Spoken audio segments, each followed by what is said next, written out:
And we are back. Another night, another division, folks. Welcome into our continued special preview of the 2025 MLB season. Tonight, we are doing the National League Central. Yesterday, we did the AL West and the NL West. A couple days ago, it was the AL East, and then it was the NL East to kick off this series last week.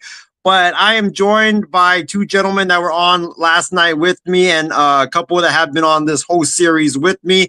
My guys, Ben Cruz and Callan McClurg, joins me yet again for another division. Ben, I'll start with you, man. Welcome into another 6 divisions in 6 days. We have 2 more divisions left, one here tonight and then one tomorrow. We'll save the absolute worst for the least, which is the AL Central. But how are you doing, my friend? And welcome to the show. Yeah, I hope you guys are doing well tonight. We're now 2 days away officially from the season, and I'm ready for it to begin. Obviously, tomorrow is going to feel like the longest day ever because there's no baseball tomorrow. Just can't wait for it to get on the show on the road. And we're almost at the end of this month, and it'll be baseball season. So can't wait. Can't wait indeed. Now we're joined by my guy, Callan McClurg. Man, Callan's been with me throughout this entire series. This is going to be a fun division, not going to lie. A lot of great young talent in this division. But Callan, we are 2 days away from baseball season, man. It's going to be fun. But how are you doing, my friend? I agree with Ben. It's going to be the longest day of the entire calendar year. It'll feel like tomorrow because we're going to be all waiting to get up early on Thursday to start watching baseball. But one more day to kind of, get the nerves kind of, tampered down and what have you. But always love talking ball or talking baseball, I should say, because Isaiah doesn't know basketball, so we'll talk baseball instead. But no, looking forward to talk about this division, though. I think it's probably going to be a 2-team race again, like it has been the past couple years. Yeah, definitely. And you know what, fellas? I feel like I'm already in baseball mode. I feel like yesterday kind of got me into it when I went to the Giants game at Oracle Park. It was fun to be there and to experience live baseball in person, even though it was, Callan, you've been at Oracle Park. That place gets cold at night. It gets freezing cold at night. Yesterday, what's crazy is it was t-shirt weather at Oracle Park. It was 82 then degrees. The sun went down. Well, no. It was t-shirt weather until the end of the game. It was 80 degrees. By the time the game finished, it was 71 degrees. So it was nice and warm. 71 is still fine. What are you talking about? Right. I live in New England. That's I was just going to say, Ben's living in Boston, and it's probably still in the high 30s to low 40s or high 50s right now. Yeah, Connecticut, I'm getting around 35, 45 degrees still. There you go. So Wow. That's nothing. Right now we're kind of getting warmer.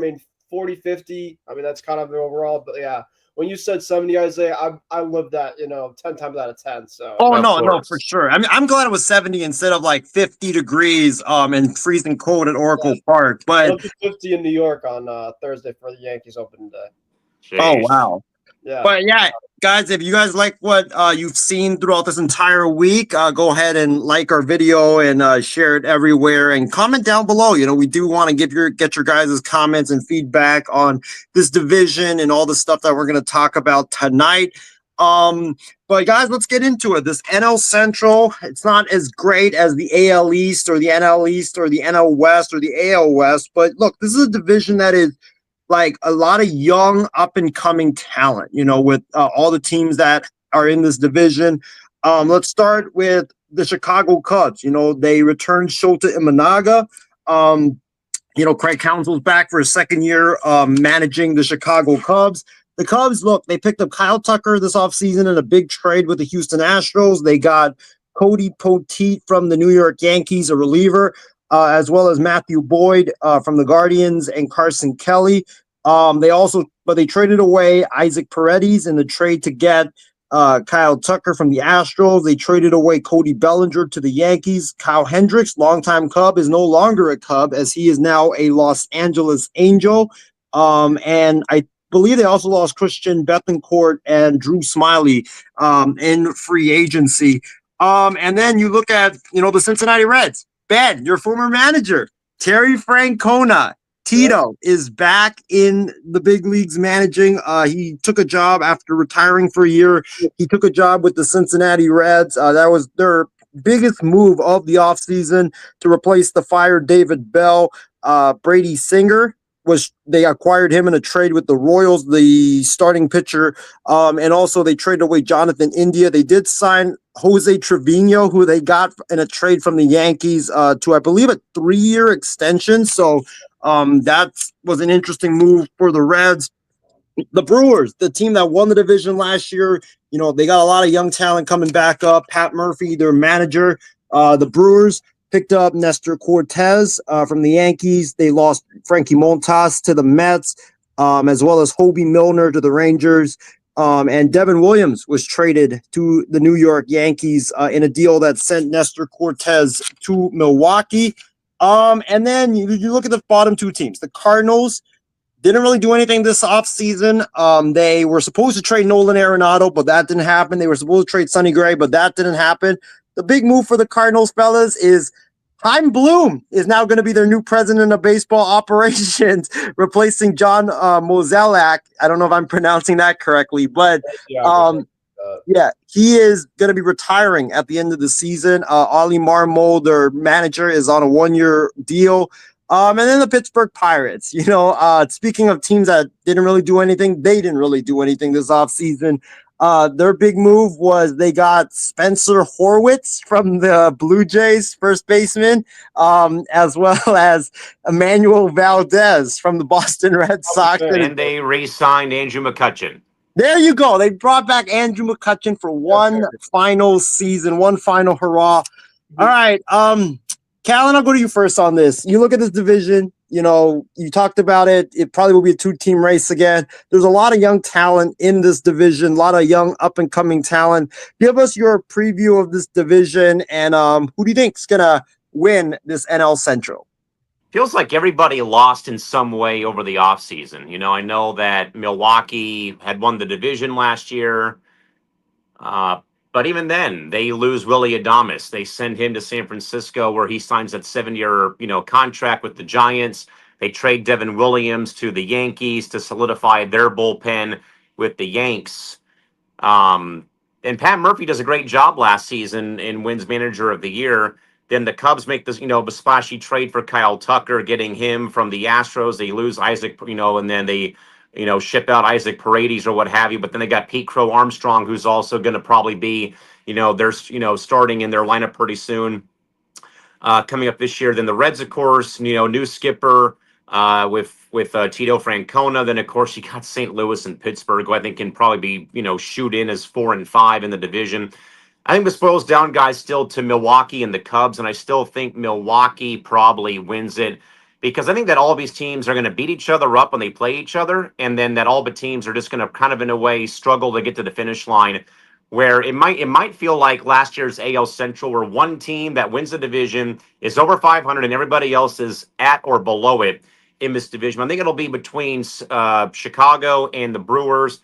I still like the Brewers. Like I said, though, on yesterday's preview, that, I know that the Astros lost a lot, though, but he still have to prove to me that he can beat the defending champions of the division. And until the Brewers fall, I can't knock them off the pedestal. I think the Cubs, though, have improved, though. Having Counsell now year 2 as the skipper there in Chicago. I like the rotation led by Imanaga, and who they already have. Again, though, losing Hendricks hurts, though. But I'm going to go Brewers, Cubs, not a very far distant second. Reds make some strides, though, with Tito first year at the helm, though. I want to give him some time to kind of get that roster where he wants it. Cardinals will probably try to trade Arenado and Gray in the middle of the season if they're out of it. And then Pittsburgh. I know they got Paul Skeens, but he only throws once every 5th day, so he's not that great. You're not buying into the Andrew McCutchen farewell tour there, Callan? Not really. Hate to say, I love Kutch, but nah, can't do it. Yeah, no, definitely. Ben, I'll go to you next on this. You look at this division, right? Your former manager, Terry Francona, is now with the Reds. The Cubs, Craig Counsell's 2nd year. Look, he was brought in to win games there. He didn't do that his first year. We'll see how he does in his 2nd year. But you look at this division, a lot of young talent, a lot of established managers. Who do you think wins this division? And yeah, just give us like a preview of this entire division. Okay, I mean, you guys obviously kind of caught some points already. I was about to say, but the Cubs. I mean, I don't want to go into my full MLB season predictions right now, but I have the Cubs going deep. So that's a little bit of a hit. Um, but I agree with Cal in specific. I think it's really a two-team race, at least at the top. You know, the Cubs and the Brewers, I think. I mean, kind of those two teams, at least in the last couple of years, that have been kind of at that trajectory top. I mean, the Central's just been, at least for both leagues, have been just kind of in terms of like there hasn't really been that clear-cut favorite, but you could obviously make a case for a couple teams. But for me, I got the Cubs in first. I think getting like guys like Matthew Boyd, who's an innings hitter at the back end there. You know, obviously Justin Steele and Imanaga obviously was fantastic in his first year last year. And then they're back into their bullpen. I really like a lot. I mean, adding Ryan Presley, I think it was a really underrated move. You obviously have Nate Pearson, who of course is a really promising guy, specifically from the Blue Jays, who they brought in as a back end guy as well. And then of course, you know, adding Kyle Tucker. You know, obviously you had that postseason pedigree specifically coming from Houston. You kind of have like a mixture of a couple of those like veteran guys like Ian Happ and Nico Horner. So that's kind of an underrated type of team. And I think Kirk Counts is going to do a really good job over there in getting that team to a first place finish in the NL Central. Next, we got the Brewers. I think the Brewers are going to take a little step back this year, but I still think that they're going to get into the playoffs, possibly. I mean, having Freddie Peralta as your number one. Peralta for the last couple of years, I mean, when Corbin Burns was there, he was more like their two, sometimes even their three. So I'm just very curious to see how he becomes as their ace. Brandon Woodruff, who of course unfortunately was out last year, will be back this upcoming year, and I do hope to see him bounce back. And then they brought in Nestor Cortez. You obviously have Aaron Savali, Tobias Myers, but I do gotta say, Jose Quintana coming to the Brewers, I think was a very underrated move. I mean, we could obviously talk about underrated moves, but this was a guy that was really needed for the Mets last year, and he was absolutely fantastic, eating up a ton of innings. So I do really like that for them. Very similar to the Cubs adding on their back and Matthew Boyd. So I got those two at the top, and then you look at the rest, it's kind of just there, right? I mean, the Pirates, obviously, you got Paul Skeens. You probably argue the best pitcher in the division. But, yeah, their lineup is just going to struggle. I mean, there's just not a lot there. I mean, you got IKF. You know, you got Nico Gonzalez. You have O'Neal Cruz. Yeah. Brian Reynolds. Yeah, well, I do like Brian Reynolds. Respect Brian Reynolds, Isaac. Come on. But you know, and you got Kutch. You know, they got guys there, but it's not like it's screaming out like, you know, they're gonna take over the division or be right there. So I got the Pirates over in fourth. I missed the Reds. I think the Reds are gonna actually have a pretty good year this year. I really like their young rotation, Hunter Green, Nick Lodolo. They got some pieces there at the top, and of course, Ellie De La Cruz. I think he's an absolute just stud. I mean, that guy can just do absolutely everything. He's a 5-tool player. And I know losing Jonathan India is a big loss for them. I think low-key, they should still be able to kind of be within the mix and be definitely in that third spot. And then obviously to wrap things up is the Cardinals. I mean, the Cardinals, I just think, are just ready to sell off pieces. Arenado, I think, will definitely be traded at the deadline. You heard it here first because he did not get traded this offseason. And the only thing going well for them is Chaim Bloom, because Chaim Bloom, as much as I gave you shit as the Red Sox guy for not spending countless years, you got us a top 3 farm system in the league that I can be happy about. So I will give you that. So that is my NL Central for you guys. All right. So Ben, you got the Brewers? I got the Cubs. So you got the Cubs. Okay. I got the Cubs number 1. I got the Brewers number 2, the Reds number 3, the Pirates number 4, and then the Cardinals 5.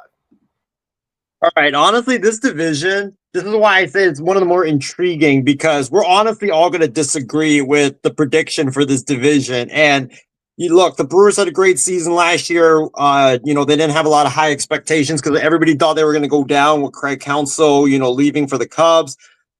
Craig Counsell, and the Cubs, they underperformed last season. You know, they Big time. they didn't really perform up to expectations. And Ben and Callan, I don't know if you guys agree with this, but I've never really been a big Craig Counsell fan. I've always thought he was very overrated. Like, like the guy's getting paid a lot of money, and he was brought to Chicago to win games. I know year one, you shouldn't expect like a quick, all world turnaround. But I mean, the Cubs were ready to take the next step. And in fact, instead, they took a step down, I felt like. But look, Imanaga, he's elite. He's really good.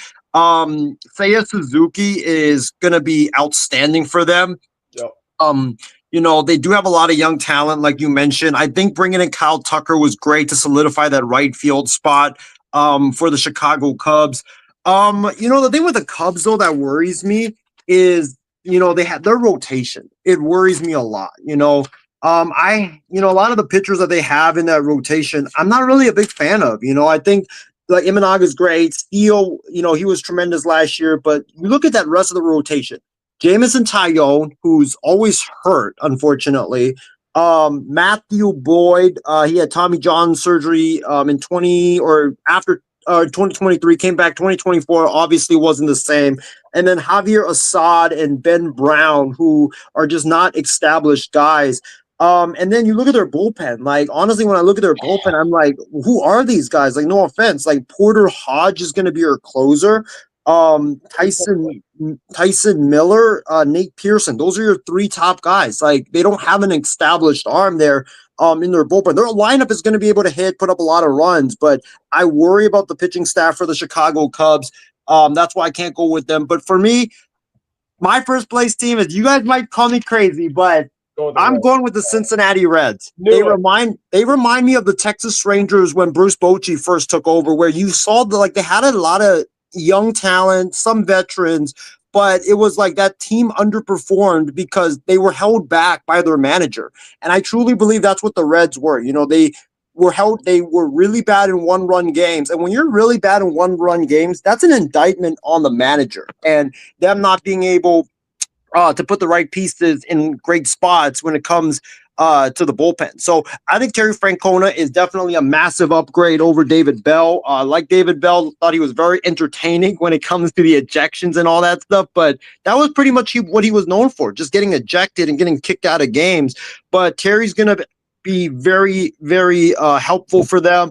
Ellie De La Cruz, like you mentioned, Ben, absolute stud. This guy is a game-changing player and just one of the best in all of baseball. And then the rotation, they brought in Brady Singer. He's a really good young pitcher. I feel like he's going to really help that rotation a lot. Hunter Green with that fastball. I mean, oh my gosh. Diaz in the back end of the bullpen. I think Tito is going to, put the pieces around like them in the bullpen and help that bullpen out a lot with his bullpen managing. And then that lineup, a lot of young kids, I think, that are poised to take the next step. Like we saw De La Cruz, Candelario, I think will have a better season. Tyler Stevenson, you got Christian Encarnacion Strand, Jake Fraley, Spencer Steele. They just remind me a lot of the 2023 Rangers. And I don't think they're going to win the World Series, but I do think they're going to take that next step and be that team to watch out for. The Brewers, I got them at second. I think the Brewers, Milwaukee had a great year. Jackson Chourio was a star. Pat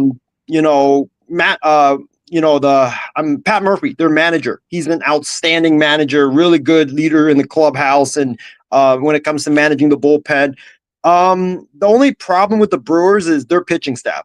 Brandon Woodruff coming back from shoulder surgery. That, first year that never really works out that well. Freddie Peralta, they lost. I felt like the loss of Devin Williams is going to hurt them. Losing Frankie Montas will hurt them, even though they got Quintana. But I still don't trust the back end of their rotation. And I don't really like their bullpen.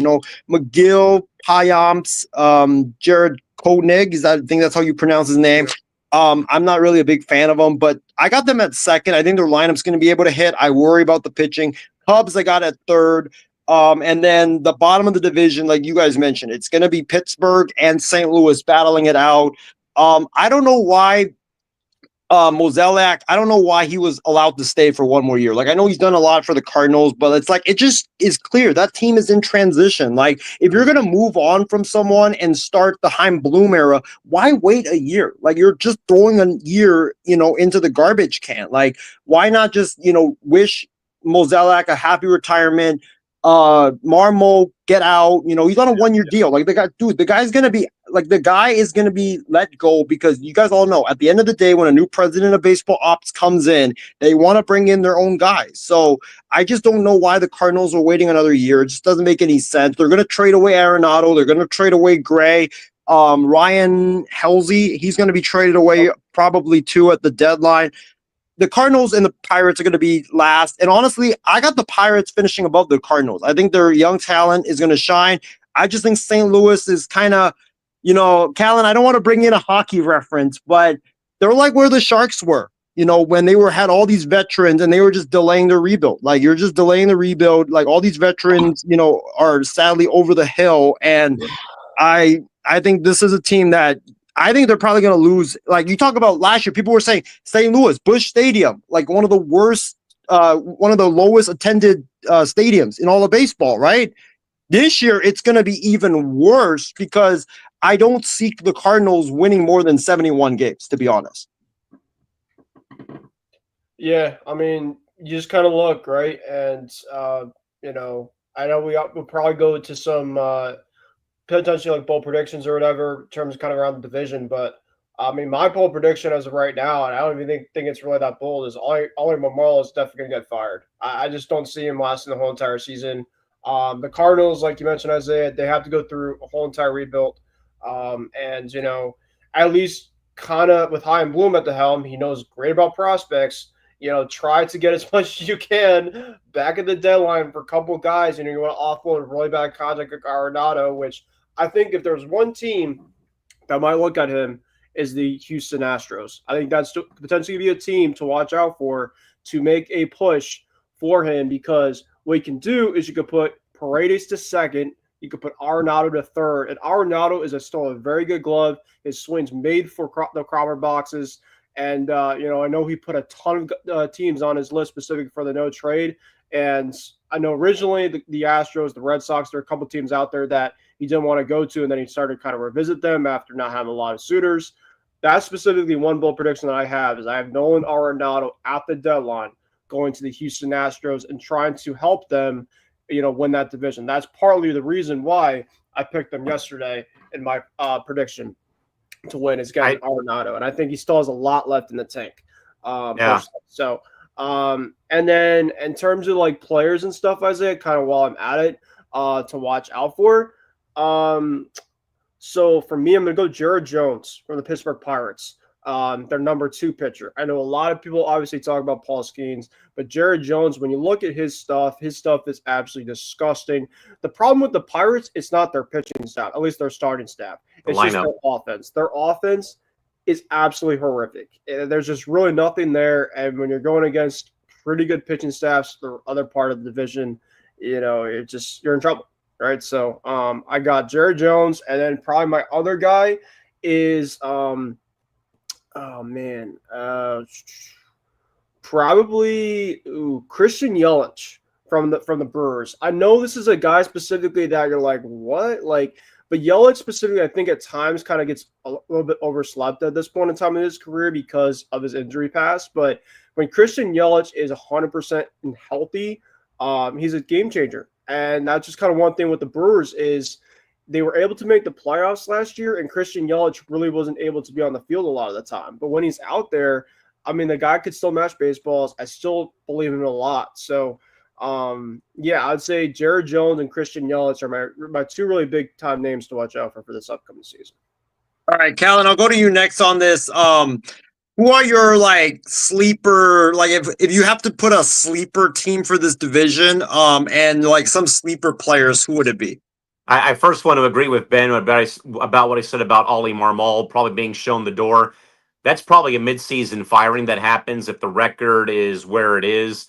I know that Isaiah and I talked about maybe John Schneider being shown the door in Toronto, or the Blue Jay skipper being shown the door because, that they're kind of in transition. with what they have going on. So I think that Marmol is definitely like number one or number 1B probably to be fired during the course of the season for Major League Baseball. I don't think that Derek Shelton will be shown the door because I think that they trust him in Pittsburgh, and you have Skeens, but it's basically Skeens versus everybody, as Ben kind of alluded to as well. Sleeper team for me is definitely Cincinnati. I think with having Tito, as I said, at the helm now again, I want to give him a year to kind of get this team, back to where they could be and where things are at for them. But again, I like De La Cruz and I like what they have there. Rotation might be kind of a sleeper there. So my team to keep an eye on in the division is going to be the Reds. Players to watch, and I'm a little surprised again that you guys didn't pick this guy though, but I'm looking at Matt McClain of the Reds, who's coming off the season-ending shoulder surgery last year, who I think is going to be kind of like that number 4 or 5 hitter. And I know they've been kind of talking about this De La Cruz McClain combo playing up the middle for the Reds at GABP pretty soon, and for the Reds in general. I think McClain coming off the shoulder surgery, I know he'll need time, but I think he's definitely going to be a guy to watch though as the season plays out for Cincinnati. I think he's going to be a reason, along with De La Cruz and that rotation and their lineup, and also with Francona at the helm, for a guy to keep an eye on. And I might go with another kind of young stud, and I'm going to go O'Neal Cruz with the Pirates. No, he's kind of lost in the shuffle with Pittsburgh because, the Pirates have been so bad for the last decade. It's been 10 years since they last made the postseason in 2015. And, they had that kind of magical team with all those veterans of Russell Martin and Kutch and, all those, savvy vets that they had underneath Clint Hurdle's leadership. But I love O'Neal Cruz. So it's just a shame, though, that a lot of these young guys like him and De La Cruz are kind of stuck in this division where it's been, as Ben and I said, though, it's a 2-team race between the Brewers and the Cubs. Maybe the Reds, like Isaiah said, could be like that dark horse third team. But I love Cruz, and I also love McClain for my top 2 guys. I think the one thing we probably did miss, though, guys, concerning like the Central, the Pirates maybe could have turned a corner last year if it wasn't for blown saves by David Bednar, who I know was a Padre at one point, was more of a early inning relief guy, but then kind of but was dealt though in the Adam Frazier trade back in 2021, and kind of worked his way and earned that closer's role. But I saw him blow 2 consecutive games versus San Diego in Pittsburgh with the Pirates holding leads late in the ball game, and Bednar gave up a game-tying homer to Jackson Merrill, or it was a game-ending double play that O'Neal Cruz threw the ball into the stands that would have given the Buccos the win to end the series and avoid the sweep. But at the end of the day, though, I think that Cruz and Matt McClain are my 2 guys to watch. O'Neal Cruz with the Pirates, and also Matt McClain for Cincinnati to be the 2 guys I want to keep an eye on that might be kind of under the radar, but I think that we're getting there very soon, though, as the season prolongs and begins. I got 2 more guys really quick that I didn't mention, and I'll go back to you, Isaiah. Oh, also, Ben, give your sleeper team, too, for this division as well. Yeah, I'm going to go Cincinnati too. Not because, I love Tito, which I do love, but I think that just, the Cubs and the Brewers are really at the top, and I think that Cincinnati just makes that next push up with Tito at the helm. They really just struggled for a long period of time. David Bell just was not the answer for that overall tenure there. They needed a change, and you bring in specifically a guy in that has championship pedigree and just experience. I think he's going to come in and really help a young team too. That's another thing. It's a pretty fairly young team that they have, and when you have a veteran guy like Tito at the helm, that should just only help him a lot more. I'm going to go Dansby Swanson from the Cubs. He batted under 250 last year, but Dansby Swanson, guys, is a pretty good hitter. When specifically he's consistently, I think that partly it was, I know he obviously was with the Braves for a long period of time. There was a couple years of the Braves that he was really, really solid with them. I'm not giving up in terms of his stock, the Dansby Swanson stock at all. I'm really believing into that. And that's personally why I have the Cubs going deep, is because they have guys, like Suzuki and Tucker, but Swanson really has to take that next level. So I got Swanson. And then my other guy was William Contreras from the Milwaukee Brewers, catcher. This was one of the best catchers in terms of offensive production last year. And I'm very curious to see specifically how he does again this year. I don't know specifically he's going to have the same exact type of stats of this past year, but if he can at least replicate a little bit, that'll also pretty much determine in terms of how the Brewers are going to be when it comes to if they won the division or not, because it really came down to him, Bryce Terrain, and Jackson Churio at least down the stretch in terms of the reason why they were where they were. Yeah, dude, I love those picks, especially that Dansby one. That's the kind of guy that's like, and I think Callan, you probably will agree that he's kind of been lost in the shuffle there in Ever since he left Atlanta, he's kind of been like, wait, what? Dansby Swanson, like kind of falling off the face of the earth. And I think, though, Ben's right, though, that, you leave a team where you're established, you win a World Series, you win a championship, then you go and sign free agency with the Cubs. Now, I think, though, and I can't speak for this or confirm it, I do believe, though, that part of the reason why, though, that Dansby went to the Cubs was that his wife, Mallory Pugh Swanson, plays professional women's soccer for the Chicago Stars. I think he wanted to be close to the wife and what have you. So, I mean, if that's the case, I understand that. But I would agree, though, that kind of him going from the Braves to the Cubs was kind of interesting, though. But I still think his bat plays well at Wrigley when the wind isn't blowing in or wherever the wind's blowing. But also, he still is a solid shortstop, too. So I do like that pick, though, of Swanson kind of being like that under-the-radar guy. Yeah, and I mean, he would have had a great year last year if he didn't get hurt mid-season. I think he had like a core injury, which sidelined him for the rest of the season, I think, after June. So those are good picks. For me, I'm going to go for sleeper team. Oh, because I picked the Reds to win the division. For me, for sleeper team, if I have to say someone, probably, I mean, I'm not going to go with the Brewers. I'm probably going to say the Cubs just because, like, if Craig Counsell doesn't win with this Cubs team and he doesn't take that next step, I feel like, when are you going to do it, right? You got the proven manager now. You got the young talent. You got the established talent. I got a hot take for you. Yeah, go ahead. To kind of piggyback off of your comments, Isaiah, about Craig Counsell, let's say the season goes south. The Cubs end up releasing him, firing him, whatever. Who's not to say maybe that if the Mets have a bad season, Craig Counsell, new skipper for the Mets, because his buddy David Stearns now runs baseball ops for the Mets. But the thing is, if you're the Mets, would you really part with Mendoza after he just led you to the NLCS? If it's what if it's a flash in the pan? And year one of Soto is what it was with the Padres in 2023. Who's not to say? That is true. If he goes down that, if the season does go down the drain for the Mets, but yeah, I'm gonna go with the Cubs. I think the Cubs. Look, it's that time. It's like with Bob Melvin with the Giants, right? If it's not now, then win now or else. Yes, Let's exactly. Call it what it is: win now or else. Win now or else, exactly. So I'll go with the Cubs. As far as sleeper players are concerned, I got two. I got three. Actually, I got Andrew Abbott, the left-hand pitcher for the Reds. He had a 10-win, 10-loss record, had a 3.75 ERA. And you guys know, pitching in that ballpark it's tough because it's a very hitters-friendly ballpark. But Great American Ballpark, Coors Field, Chase Field, Daikin Park in Houston. Terrible. Right. So I think, look, Abbott put up some solid numbers, especially at that ballpark. I think he'll continue to get better. Lars Nootbaar from the St. Louis Cardinals. I feel like this guy kind of gets lost in the shuffle a little bit. He hit 244 last year. It started off injury prone, though. Yeah, true. But he started off really bad, and then he kind of got going, got really hot in the second half. He's going to be the leader of that outfield, So I think he's going to, have a great season, and he might be playing for a trade at this point if the Cardinals decide to tear it down. Again, aren't a lot of those veterans like Nootbaar and Arenado playing for trade still at this rate? Brendan Donovan. Just call for what it is. Yeah. Yeah, Brendan Donovan. Sonny Gray. Mason Winkin hit himself out of a brown paper bag, maybe. Jordan Walker too seems Jordan like Walker. Jordan Walker, I think, is a guy that if he goes somewhere, I just think that the change of surname might be needed for him. I agree. And then I would say like the last one is he was with the Giants. It was a high prospect and finally got his opportunity, and that is Joey Bart, the catcher. He finally got his well-deserved opportunity. Got full at bats. He hit 265 with 13 homers and 45 RBIs. Yeah, I know the RBIs numbers aren't that high, but look, he was hitting in the bottom of the order, which you're never going to get high RBI numbers from that point in the order.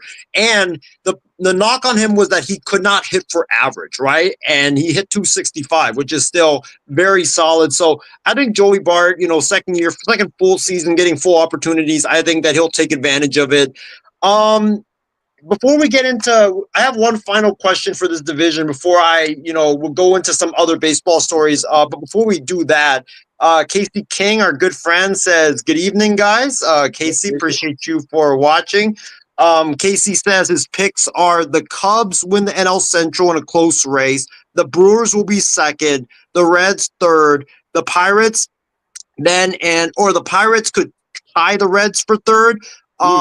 And then the Cardinals, as they are in a rebuild. So that sounds about right. Yeah, Sounds about right. And then the Cubs will be the first team in Sacramento to take on the A's this season. I think they start Thursday, right? Thursday. Yeah, everyone starts on Thursday. Okay, yeah. So Cubs and A's on Thursday in Sacramento. It will be interesting to see how that ballpark plays because we don't know how it's going to play. Like, is it a pitcher's friendly ballpark? Is it a hitter friendly?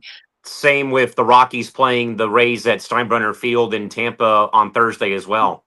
Oh, speaking of that, really quick, did you guys see the Yankees? It was the day specific that the Yankees were moving out their stuff to go down to Miami really quick for their exhibition game, but the Yankees beat writer took a picture of the banner of them specifically taking the Yankees part out and putting covering up all the Yankee stuff with Ray stuff. Yeah, and they left specifically a part of the Yankees on the banner of the Rays. So instead of it was RAYS, it was RAYSE, like Ray-Z, because they specifically didn't take out the rest from the Yankees. That's funny. Yeah. Oh my gosh. Oh man. That's gonna definitely get used to doing that, but yeah. I mean, what are you gonna do? No, can't. Yeah, I mean, fault Mother Nature, sadly. I've been in the Trop, and it's unfortunate kind of the way the situation happened there, of course. But that place, if you go to a game, which I have been, it's a shit show. It's not real baseball, as I call it. So I mean, and we've seen that though with the old Hubert H. Humphrey Metrodome, where the Vikings and Twins used to play, of the snowfall being so much that it actually broke the roof. It basically broke the roof. So yeah, that whole situation. The whole thing with the A's and the Rays is just awful. It's just pathetic. Yeah. Well, and speaking of that situation, I don't want to diverge into a different topic, but that situation, there's no end in sight. I mean, who knows if the A's are actually going to do Vegas? Like, that could still fall through. There's a lot of but then they're going to go to Portland, Isaiah, because they already got the new renderings for the ballpark in Portland. So I mean, they're out of NorCal anyway in the next 3 years. Yeah, I mean, and then the Rays will be in, and then the Rays will be in Nashville if Sternberg sells the club and they don't get a deal done for the new stadium. That is true. That is true. All right, wrapping up the NL Central. So I feel like these are the three managers that are, on one of the hottest seats in all of baseball. Derek Shelton with the Pirates, Craig Counsell with the Cubs, and Ollie Marmol with the St. Louis Cardinals. So, Callan and Ben, I've got to ask you guys, these three managers, right? Who is under the most pressure between these three managers? Counsell, Shelton, and Marmol. Ben, I'll go to you first on this. Who's under the most pressure between Shelton, Counsell, and Marmol? When you're asking about pressure, are you talking about specifically, they have to perform to be out? Because when you talk about one of those guys, I know for a fact he's going to be out regardless. Oh, Marmol. So Marmol is going to be out. So if you're talking about the most pressure, I'm going to go with Craig Counsell because the Cubs specifically have a pretty good overall, team, right? And they inked, I think, Counsell to a 4-year contract, or they pretty lucrative deal, I want to say, if memory serves me correct. Yeah. So, and a division specifically where there's not a whole clear-cut favorites. I mean, if they have kind of a massive down year, with a team like that, I mean, definitely at least heads should definitely be kind of spinning. I can't, knock on that for sure. Right. With the Pirates with Shelton, it's like the Pirates just don't have really much offensively. And it's very similar to the Rockies we talked about yesterday. You kind of have like the front office, if it's a small market, like you're not investing in the team, you're just going to be kind of that scapegoat, right? So it's really kind of three different situations. Marmol is kind of with an aging team right now with St. Louis, in which they have a lot of pieces specifically that are going to be more likely than not traded. Obviously, Shelton is kind of more of the team where they have a pretty good pitching staff, obviously, but it's a low market type of team with obviously a very nice ballpark. But outside of that, there's really nothing else much offensively. And then, of course, we have the Cubs. The Cubs, of course, a very good team with a really good manager. But, if obviously they underperform, that'll be on him. So definitely probably Counsell. Yeah, no, I agree with you. The only reason why I added Shelton in there was because the Pirates were actually surprisingly in position to make the playoffs last season, but then they collapsed in the final month of the season, I think, and there were murmurs that Shelton could be could be blamed for that and shown the door. So I was actually surprised that he was brought back. So for me, I'll go with Council just because, like, we have said multiple times that I think if Craig Counsell doesn't win this year, Callan and Ben, if he doesn't make the playoffs, I think he's going to be fired because you can't be one of the top managers on the market. You can't get this long, amazing deal that you got, and then you just don't perform like this. That Cubs team last year was supposed to take that step up, like the Giants did, but they unfortunately fell flat on their face. So I would go with Council, but I think honestly, Callan and Ben, I think all three managers could be fired. Like I think Shelton, if he has another bad year, I think management. I mean, management. Like when you guys know when there's already like rumors about you being on the hot seat, like you might as well like pack up your stuff already because the thing is that when you're like there's rumors that you're on the hot seat, they're already talking about firing you. So I think they're blaming him for some of the collapse from last season. Marmol obviously is going to be gone. New front office, new regime, like he's going to be gone. And then I think Council definitely he has to win, or he's going to be shown the door. But Callan, I'll go to you. Out of these three, Council, Marmol, and Shelton, who do you think has the most pressure to perform this year? I think we all agree that Marmol's going to be the first guy out the door in baseball because, the Cardinals, the almighty Cardinals, having another dismal season just doesn't add up for all of us on this panel. We've been, in our lifetime, the Cardinals have always been, the benchmark of excellence across the game. So I think it goes Marmol and Council 1A, 1B. I don't know if Shelton has that much pressure on him, guys, because it's Pittsburgh. And we heard Paul Skeens come out in the media and say, give me more help and we're going to be a better club. And I didn't say that fully, but paraphrasing, kind of, reading in between the tea leaves, he basically called out Bob Nutting and the Pirates ownership.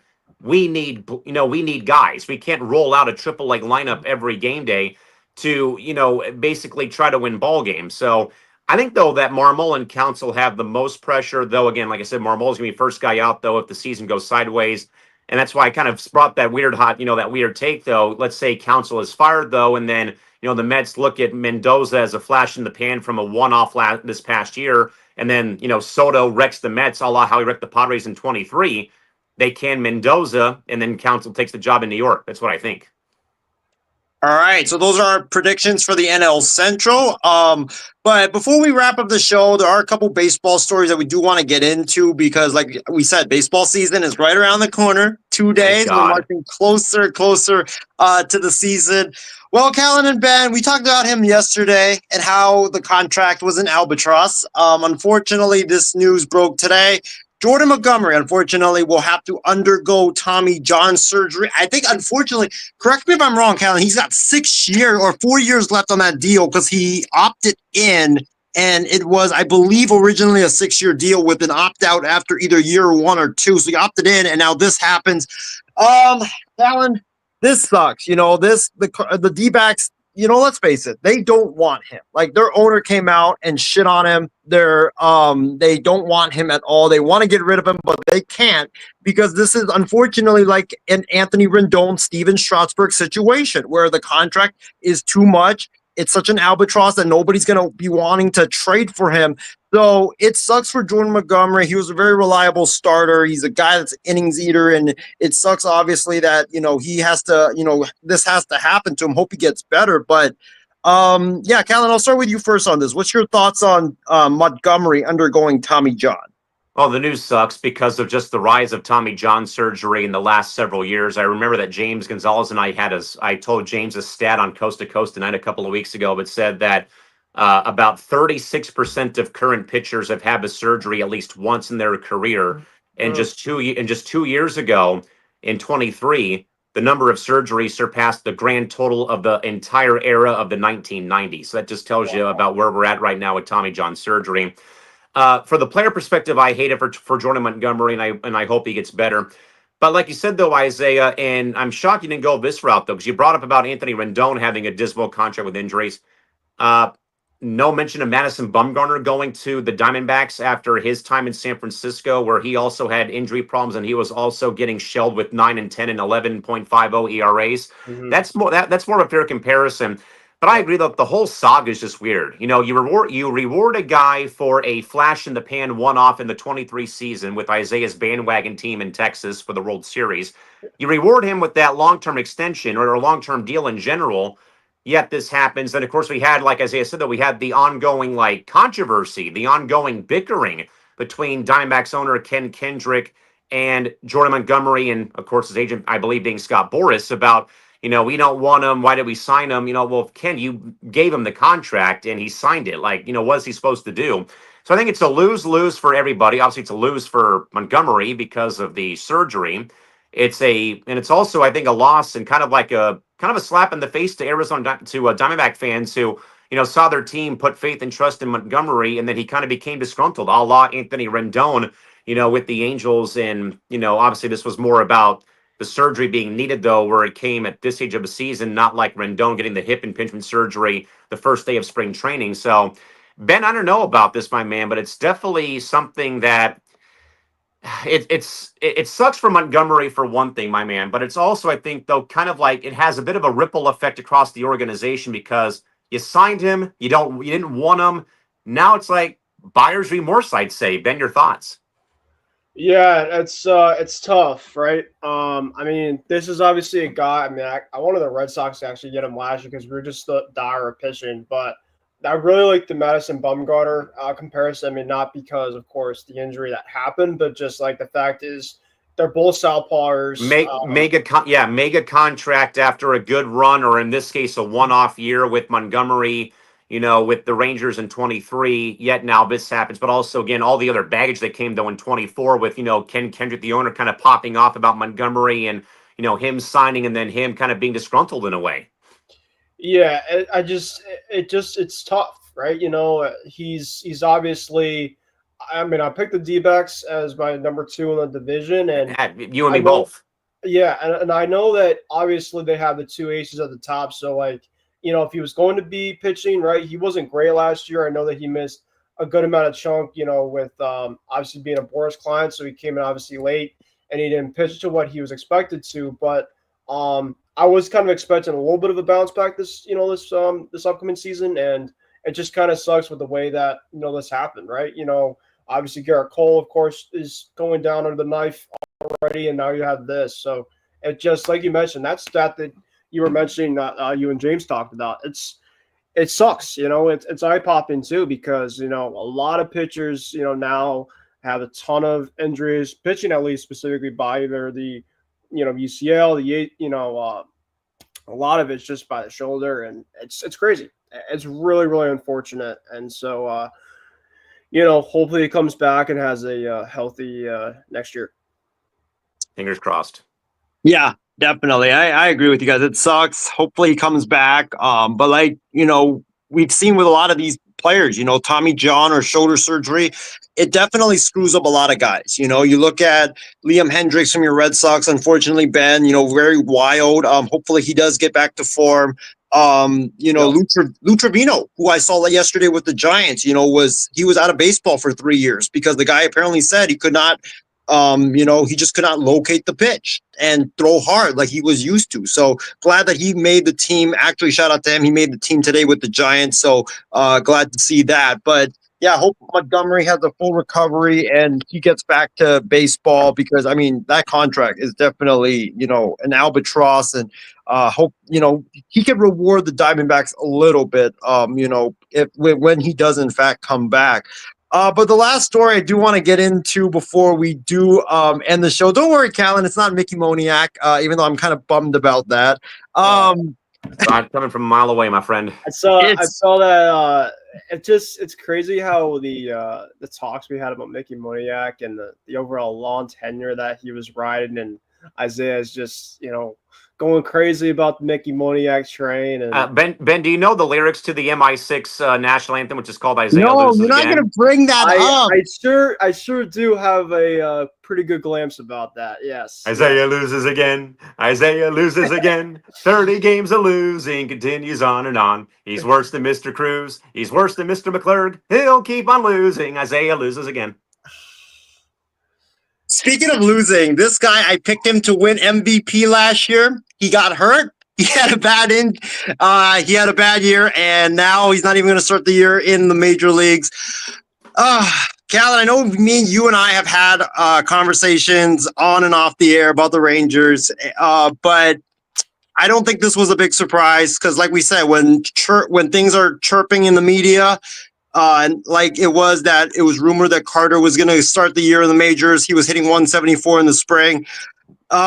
It sucks, and so I hope he gets better because he is an exciting player, but those back injuries, man, they are, especially for a young kid like Carter, and this was what I was worried about, that these back injuries, and I think what really is alarming is that he said that he isn't even fully recovered from the back injury. Like, he has to manage it throughout the rest of his career. That is not going to be a thing that goes away. Well, that's Mike Trout. He's got to do the same exact thing.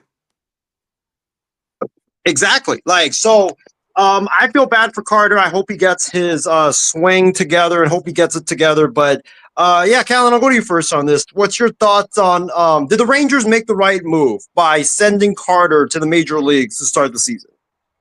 I mean, you're going to have to because you're going to have to just for the sheer fact of, it's a back problem, and that's why Mike Trout, has not played, the last couple of seasons away from like the foot and calf and ankle and knee problems, is that the back has flared up. We talked about Jung-Hoo Lee apparently injuring his back, swinging the bat, and this is him coming off of a separated shoulder in the previous season. So I think that Carter will need time to probably get the swing back, and again, monitor his back situation going forth. But not really a surprise, though, I think, for a guy who's coming off of injury to get some more reps, because I think, though, the lost time in spring training does kind of, in a way, hurt you. That's why we have such a long spring training every year, like I usually say about pitchers having to ramp up their arms and their pitch counts and their innings and whatnot. But for a guy, though, like a position player to take a bump or get injured, or going through some growing pains or some pains in general, you probably need a couple of ABs in the minors to kind of get yourself back to full strength. So I'm not really much of a surprise he's going to start the year in AAA Round Rock for Texas this season. Yeah, no, I definitely agree, Callan. I think that it was the right decision, even though I hate it for Carter because I really wanted to see him in the major leagues. But Ben, what was your reaction to this news that one of the surprising newses of the baseball cycle that came out today, which was Evan Carter will not start the season for the Rangers in the majors. He will be in the minors instead. Did you think Texas made the right move by sending him to AAA to begin 2025? Yeah, I mean, just kind of looking at the overall, unfortunately, his stats weren't great last year. It was a very shortened season. So I think that, him going down isn't because they're doing him a disservice. It's more the fact of, like, we need you to have more reps to get you back up to the big league level. I mean, your guy, Isaiah, Kevin Pillar, is going to be making the Rangers roster. I saw that he was in this lineup last night for me. So they're really high right now on Kevin Pillar. But Kevin Pillar, I would not be shocked, throughout the season. He's not the same. He's more of like a journeyman now these days. He maybe goes down to the minor leagues and Carter comes back up, right? So I think specifically with this overall news, I think at this point in time, it's not he's going to be down in the minor leagues for the remainder of the season. I just think that he needs to get more reps before obviously, the Rangers kind of see the more potential of him coming back, to obviously show his full potential. No, I definitely agree. I think this is just to get him right, and I hope he does get right in the minor leagues. Because, look, he's a very exciting player. It'll suck that, look, if his career at, 22 got ruined because of a bad back. But, guys, man, this has been an amazing show. Casey also, one last comment, says, Arlie Marmol of the Cardinals definitely on the hot seat. It's already a given. Yeah. Yeah, he's all in favor, say aye. Aye. Aye. Okay. Meeting adjourned. That is all. Right. Yeah. It's been a great show. This is gonna be a division that's intriguing to watch. Isaiah, real quick. Yeah. One footnote you also missed. The Mariners gave an extension to Cal Raleigh, 6 years, $105 million. So right now, DePoto isn't actually tanking the club just yet, but this is, I think, is a pretty good move to start to maybe like one final big move before we get the season rolling on Thursday. It's so crazy how a lot of the moves that happened today came from our preview from the AL West teams. Like y'all couldn't have done all this crap yesterday. Right. Mickey Moniak. I mean, listen, Mickey Moniak was the biggest news of the day, according, right, Isaiah? You know, Right. Sign him, Texas. Come on. You signed Patrick Corbin for me already. Bring in Mickey Moniak. Oh God. Minor league deal to San Diego. If you're very hype about Patrick Corbin in the big year 2025, I have a Corbin, Texas jersey on the way. Thank you, Ben. Finally, about damn time. But listen, all jokes aside, yes, Cal Raleigh got aka the big dumper, got a big dump of money from Jerry DePuto. Finally, DePuto puts his money somewhere. Just wait till the trade deadline. Like we said yesterday. Yeah. He's gonna trade Julio. Just watch. Like he's gonna do some stupid thing like that. If they do that, that'd be like them trading Junior again. I think one low. I was thinking about this, and I didn't say this yesterday. Justin Turner leaving, I think, was kind of a low key why type of move, because Justin Turner is not the same type of bat that he once was, but he comes into a team specifically and he hits. He just hits specifically wherever he goes. I just don't understand it. I mean, Ben, probably because he's more of a DH. He just can't play the field anymore, but I don't know. Ben, correct me if I'm wrong, though. Didn't Turner kind of crap upon the front office, like how we kind of said yesterday on our preview about how DePoto, like I brought up, though, they made that trade when everything was going great to trade Kendall Graven to Houston, but that I think Turner made some commentary to, I think, Foul Territory or The Athletic that kind of in a way was very negative about the Mariner front office, and that's probably why I think that he probably left, was he was getting tired of the BS with that front office. Yeah, well, I didn't see that. I mean, I don't blame him. I just didn't see that specifically, but yeah, now he's over with the Cubs, and I think he's pretty excited about that. So we'll see how JT does over there. Also, one last news we did forget is that the Kansas City Royals might be moving from where they are right now to, I believe, Kansas, if I'm not mistaken. That news is 9 months old, buddy. They made an offer yesterday, actually, so we'll see how that goes. Still, that move is 9, 10, 11, 12 months old. But yeah, that's kind of the headline that we need to see the season to start. Yeah, we need the season to start. That first week is going to be. Where's the fast forward button? That's a Thursday. How about? I mean, we forgot about the other big headline. Kevin Biggio made the freaking Royals. I mean, we talked about him on the show yesterday, and he's not even on the Dodgers. I thought he was on the Dodgers, but and he got released halfway through the season. Yeah, he made the Kansas City Royals. So bravo. But yeah, he'll be a bench piece if Bobby Witt gets hurt.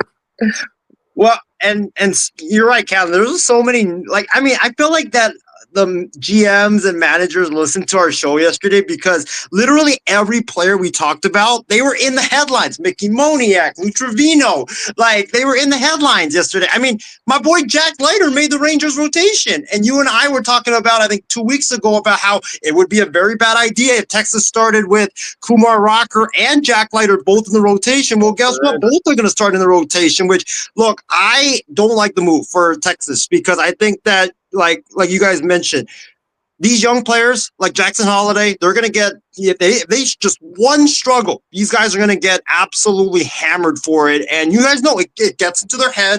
I think Jack Leiter has admitted it before that, look, his struggles got into his head and he was dealing with a lot of mental issues and stuff like that.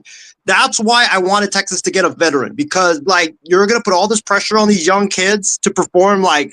I'm happy though for Leiter. I think that it's a good move, or for Leiter, it's good because look, it shows his perseverance and stuff that he's not, a quitter. But I'm a little surprised that Cody Bradford is now. I don't know if he's in that starting rotation, but he was in there last year. I thought that he was all right.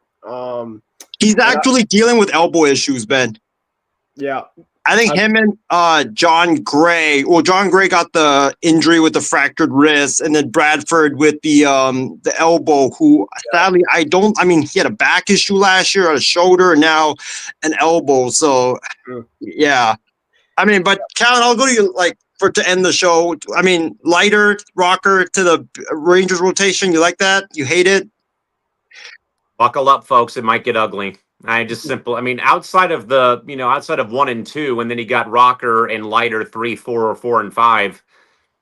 I mean, I don't know. I mean, I hope that it pans out, but I think you're right, though. As soon as they struggle, they're back in AAA right away. How about you, Ben? Lighter rocker to the rotation. You like that for Texas? I'm indifferent about it, right? You know, you have some kids that are ready to go, like I like Paul Skeens, right? Yeah. You have some guys specifically that just it falls on their face early on, but you know, Jacob DeGrom. I mean, if he is the DeGrom-minute of old, and I don't know if it's going to because it's very like you can agree with me to disagree. He's more like the Mike Trout of pitching, I guess. You're right. In which he can just never put it out there just on the field consistently because, you know, it's just something always just lingers with him for some odd reason every year, which sucks because I've seen DeGrom countless times in person. And he is by far, this is not even a Red Sox pitcher that I've seen, the best pitcher I've ever seen out there just on a baseball diamond. It's Jacob DeGrom by far. I mean, this guy specifically in person is something else. So yeah. But in terms of rocker and lighter, yeah, I'm very indifferent about it. It can come in and just shock the world, or they can be falling on their face. For young kids, you just never know. Yeah, this is how I know I'm getting old, is hearing Ben say that the best pitcher he saw in person was Jacob DeGrom, and here I got to live through prime Randy Johnson with Houston, Clemens with Houston, Carlos Zambrano with the Cubs, and that's why my hair is already turning gray. The reminder. Yeah, I mean, obviously, I can say a couple more. For sure. Yeah, they're all over the place. Absolutely. Yeah, but Jacob DeGrom, I just think right now that was incredible. I mean, and Isaiah, the best closers I've ever seen was Trevor Hoffman and Mariano Rivera. Don't go there. Oh my gosh. But yeah, hey, Leiter will be starting game 2, Rangers Red Sox on Friday, so we'll see how he does in Arlington. But yeah, it's been a great show, guys. Ben, I'll go to you first on this. Any final thoughts and potential programming announcements you got for tonight? Yeah, so I think tomorrow, today now on the East Coast, we're going to have a kicker cruise. I think we're going to pretty much just go through a preview of the Sweet 16. Obviously, there was a couple big things. Patino, we're going to get another Patino in the Big East over to Xavier. So I'm really excited for that. Not really as a UConn fan, but I'm excited to kind of go Huskies. What's that? Hey, go Huskies. At least the women are still in it. Yes. Definitely Paige Beckers went out with a bang, by the way. Yes. Excited about that. Let's see. And then baseball. Yes. Baseball. Thursday can't come soon enough. And Stephon Diggs is a New England Patriot. End of note. Come on, UConn. Let's go. All right, Callan, I'll go to you next on this. What is your final thoughts for tonight's show? And if you have any programming announcements, feel free to lay it on us. Programming announcements. I'm at work all week starting tomorrow, my friend. There ain't no programming announcements for me this week. No, always great to talk ball with you guys. And when I say ball, I mean baseball, because the Lunatic in Square One is last in the tournament challenge on ESPN.com, and I'm in third behind Casey King and a couple other people. So the guy who knows college basketball is actually in the top 5, unlike the guy who claims he knows basketball is in the cellar. So there's that going for you. By the way, as well, I know we were talking baseball, but again, prayers up to Juju Watkins, by the way, the USC women's basketball star who suffered the torn ACL in last night's game against Mississippi State at Galen Center. Just, unfortunate for all of the great pub that the sport has been getting, except from the guy in Square One, to see a player like that, go down with the injury. And, I know that ESPN had a very, they had a lot of great in-depth about the story. And, Rebecca Lobo shared her piece, though, and, how players have come back from the injury after missing the time. So, prayers up to her. But yeah, no programming for me for the rest of the week because I got work Wednesday through Saturday, and then I start my indoor football season on Monday. So it's never ending. Yeah, Callan, it was great to have you on this series. It was just a great series in general. We have one more actually, AL Central tomorrow. Oh my gosh. Oh God. If it's a saving grace, I mean, we could do it in the afternoon, get it over with. I could finish it off. Kansas City, Detroit, Cleveland, Minnesota, and then the White Sox was 125 games. There you go. Well, what were you saying, Ben? I said I could do it with you if you like. All right, yeah, let's. Oh my God, let's save the worst for the last. So let's do that, and then we can finally have baseball. But maybe we should have done the AL Central first and go from all the bad to all the good to end the series. I know we did the NL East, we did the AL East, we did the AL West, NL West, and then NL Central tonight, and then we go. Because I missed a couple of the shows. I might have to tomorrow have to put some of my predictions for the others. I guess you might as well. Yeah, I mean, how about this? Why not we just do like the 6 divisions and 6 days, and then like do kicking with Cruz after that or something like that. We could do like you guys might as well do it. I just gave you mine. I think the Royals win it. I got Detroit second, Cleveland third. I think the AL Central's like the NL West. They get 3 teams in. Twins take a massive step backwards, and then the White Sox will go 37 and 125. Progress, right? Wow. No, they would lose 125 games and us 121 last year. Oh my gosh! So even worse. I have them being worse than last season. I feel bad for my boy Will Venable, former Padre outfielder too. Yeah. Oh, all right, yeah. Tune in tomorrow. We'll do our final 6 days, 6 divisions and 6 days show, and then have kicking it with Cruz. So make sure you guys tune in for that tomorrow night. And then here we go. We started all up on Thursday afternoon, Thursday morning. Baseball is back, man. I can't wait for it, and it's gonna be fun. And opening day, I mean, we all look. We're all baseball fans. Opening day is one of the best days of the entire calendar year. Like the spring hope, and man, it should be a holiday. I don't know if you guys agree, but all in favor, absolutely. I remember when Budweiser made that pitch to Congress to make it a national holiday. Right. But yeah, hey guys, it's been a great show. Appreciate Casey for tuning in. Appreciate all of our viewers who have tuned in here throughout this entire week for 6 divisions and 6 days. But we wrap it up tomorrow night with the AL Central, and then we'll have kicking it with Cruz. But until then, guys, stay safe, stay healthy. We will see you tomorrow night for the AL Central. Have a good night, everybody. See you.